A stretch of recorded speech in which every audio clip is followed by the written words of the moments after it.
পটলের একঘেয়েমি রেসিপি খেতে খেতে কি বোর হয়ে যাচ্ছেন? তাহলে আসুন, আজ আমি আপনাদের একেবারে ইউনিক পদ্ধতিতে পটলের একটা রেসিপি বানিয়ে দেখাবো, যেটা আপনাদের খুবই ভালো লাগবে।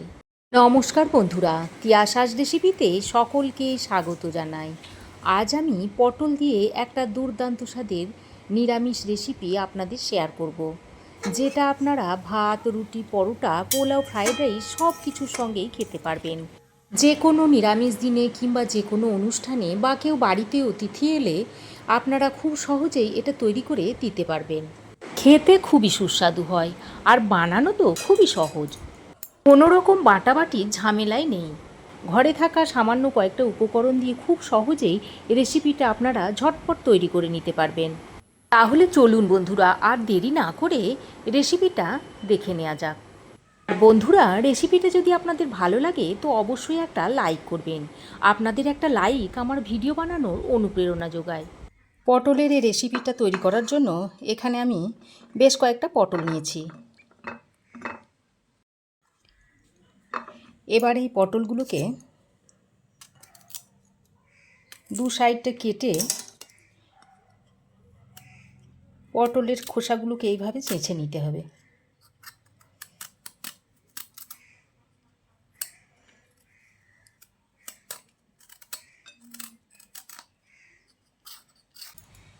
দেখুন, এইভাবে পটলের খোসাগুলোকে ছাড়িয়ে নিতে হবে।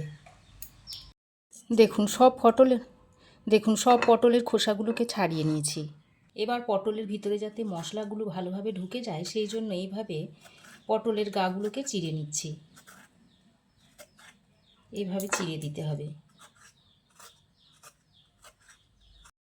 দেখুন, সব পটলের গাগুলোকে আমি এরকম চিড়ে নিয়েছি। এবার কড়াই গরম করে দিয়ে দিচ্ছি সাদা তেল। তেল ভালোভাবে গরম হয়ে এলে এবার পটলগুলো ছেড়ে দিচ্ছি। সঙ্গে দিয়ে দিচ্ছি অল্প একটু হলুদের গুঁড়ো আর অল্প একটু নুন দিয়ে পটলটাকে বেশ সুন্দর করে ভেজে নেব।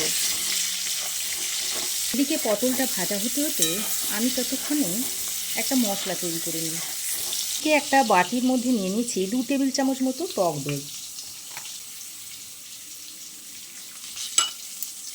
এবার আমি এর মধ্যে দিয়ে দিচ্ছি একটু হলুদের গুঁড়ো আর দিয়ে দিচ্ছি একটু কাশ্মীরি লঙ্কার গুঁড়ো।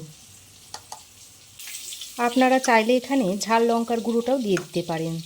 এবার হলুদ, লঙ্কা আর দইটাকে আমি খুব ভালো করে নেড়ে চেড়ে মিশিয়ে নিচ্ছি। দইয়ের মিশ্রণটা তৈরি হয়ে গেছে। এবার আমি এটাকে এক সাইডে সরিয়ে রেখে দিচ্ছি। এদিকে একটা বাটিতে দেখুন সর্ষে আর পোস্ত গুঁড়ো করা আছে। এবার এই সর্ষে পোস্তটাকে একটু জল দিয়ে গুলে নেব। আজ আর মশলা বাটাবাটি ঝামেলাতে যাব না। এইভাবে গুঁড়ো মশলার মিশ্রণ তৈরি করেই রান্নাটা সেরে নেব। দেখুন, জল দিয়ে সর্ষে ও পোস্তটাকে ভালোভাবে মিশিয়ে নিয়েছি। এদিকে দেখুন ততক্ষণে পটলগুলো খুব ভালোভাবে ভাজা হয়ে গেছে। এবার আমি এই পটলগুলোকে তেল থেকে ছেঁকে এইভাবে তুলে নিচ্ছি।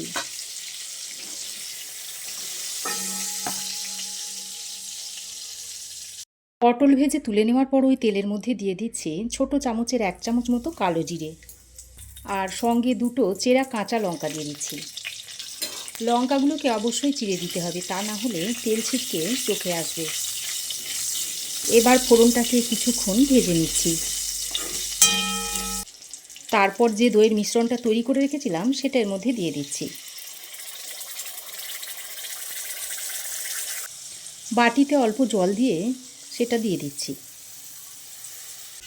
তারপরে গ্যাসটাকে আবারও অন করে এই দইয়ের মিশ্রণটাকে ভালোভাবে ফোড়নের সঙ্গে কষিয়ে নিচ্ছি।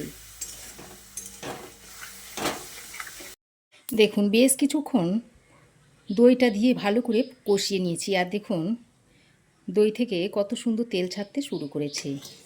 এবার আরও একবার ভালো করে নাড়াচাড়া করে দিয়ে এবার আমি যে সর্ষে আর পোস্তটা জল দিয়ে গুলে নিয়েছিলাম সেটা এর মধ্যে দিয়ে দিচ্ছি। তারপর খানিকক্ষণ নাড়াচাড়া করে নিতে হবে। তবে সর্ষে বাটা দিয়ে খুব বেশিক্ষণ কষানো যাবে না, খুব বেশিক্ষণ কষালে আবার তেতো হয়ে যাবে। সর্ষে ও পোস্ত বাটাটা দিয়ে কিছুক্ষণ নেড়েচেড়ে নেওয়ার পর দেখুন গ্রেভিটা খুব ভালোভাবে ফুটে উঠেছে। আর এই পর্যায়ে আমি দিয়ে দিচ্ছি স্বাদ মতো নুন। আর যেহেতু অনেকটা দই দিয়েছি তাই স্বাদের ব্যালেন্সের জন্য কিছুটা চিনি দিয়ে দিলাম। তারপর নুন আর চিনিটা দিয়ে আবারও ভালো করে মিশিয়ে নিচ্ছি। এবার আমি ভেজে রাখা পটলগুলো এর মধ্যে দিয়ে দিচ্ছি। তারপর পটলের থালাতে যে তেলটা লেগেছিল তাতে অল্প পরিমাণে জল দিয়ে এর মধ্যে দিয়ে দিচ্ছি। তারপর সব কিছুকে একসঙ্গে ভালো করে নেড়েচেড়ে মিশিয়ে নিতে হবে।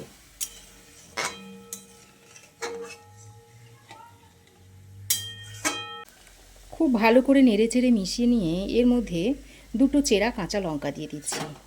চেরা কাঁচা লঙ্কাগুলো দিলে ফ্লেভারটা খুব ভালো আসবে, তাই চেরা কাঁচা লঙ্কাটা দিয়ে দিলাম।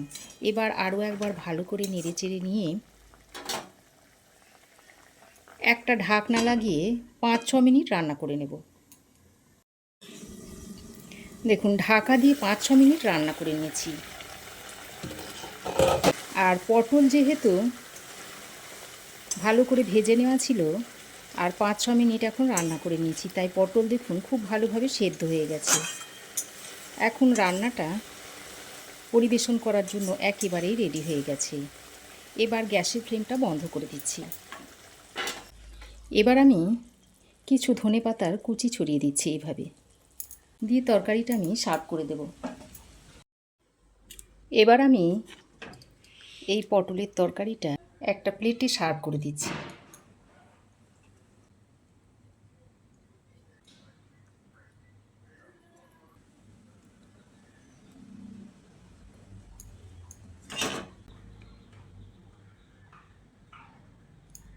তো দেখুন তৈরি হয়ে গেল সর্ষে ও পোস্ত দিয়ে পটলের দুর্দান্ত স্বাদের নিরামিষ রেসিপি।